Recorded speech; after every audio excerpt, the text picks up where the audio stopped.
Segundo Reis 13. No 23º ano do reinado de Joás, filho de Acasias, rei de Judá, Jeoacás, filho de Jeú, tornou-se rei de Israel em Samaria, e reinou 17 anos. E fez o que o Senhor reprova, seguindo os pecados que Jeroboão, filho de Nebate, levará Israel a cometer, e não se afastou deles. Por isso a ira do Senhor se acendeu contra Israel, e por longo tempo ele os manteve sob o poder de Hazael, rei da Síria, e de seu filho Ben-Hadad. Então Jeoacás buscou o favor do Senhor, e este ouviu, pois viu quanto o rei da Síria oprimia Israel. O Senhor providenciou um libertador para Israel, e eles escaparam do poder da Síria. Assim os israelitas moraram em suas casas como anteriormente. Mas continuaram a praticar os pecados que a dinastia de Jeroboão havia levado Israel a cometer, permanecendo neles. Inclusive a coluna sagrada permanecia de pé em Samaria. Nada havia sobrado do exército de Jeoacás, com exceção de 50 cavaleiros, 10 carros de guerra e 10.000 soldados de infantaria, pois o rei da Síria havia destruído o restante, reduzindo-o a pó. Os demais acontecimentos do reinado de Jeoacás, os seus feitos e tudo o que realizou, estão escritos nos registros históricos dos reis de Israel. Jeoacás descansou com seus antepassados e foi sepultado em Samaria. Seu filho Joás foi o seu sucessor. No 37º ano do reinado de Joás, rei de Judá, Joás, filho de Jeoacás, tornou-se rei de Israel em Samaria, e reinou 16 anos. Ele fez o que o Senhor reprova e não se desviou de nenhum dos pecados que Jeroboão, filho de Nebate, levará Israel a cometer, antes permaneceu neles. Os demais acontecimentos do reinado de Joás, os seus feitos e as suas realizações, inclusive sua guerra contra Amazias, rei de Judá, estão escritos no livro dos registros históricos dos reis de Israel.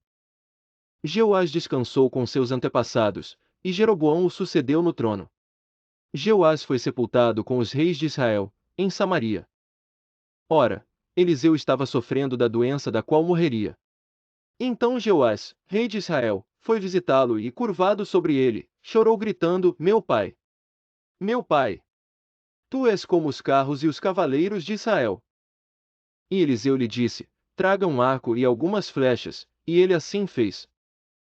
Pegue o arco em suas mãos, disse ao rei de Israel.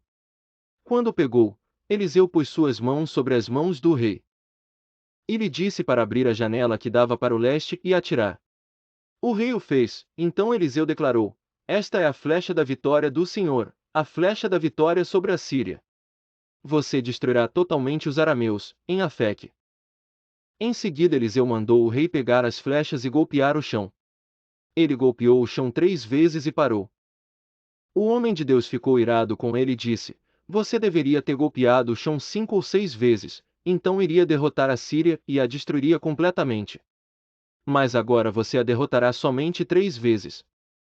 Então Eliseu morreu e foi sepultado. Ora, tropas moabitas costumavam entrar no país em todas as primaveras. Certa vez, enquanto alguns israelitas sepultavam um homem, viram de repente uma dessas tropas, então jogaram o corpo do homem no túmulo de Eliseu e fugiram. Assim que o cadáver encostou nos ossos de Eliseu, o homem voltou à vida e se levantou. Hazael, rei da Síria, oprimiu Israel durante todo o reinado de Jeoacás. Mas o Senhor foi bondoso para com eles, teve compaixão e mostrou preocupação por eles, por causa da sua aliança com Abraão, Isaque e Jacó. Até hoje ele não se dispôs a destruí-los ou eliminá-los de sua presença. E Hazael, rei da Síria, morreu, e seu filho Ben-Hadad foi o seu sucessor. Então Jeoás, filho de Jeoacás, conquistou de Ben-Hadad, filho de Hazael, as cidades que, em combate, Hazael havia tomado de seu pai Jeoacás. 3 vezes Jeoás o derrotou e, assim, reconquistou essas cidades israelitas.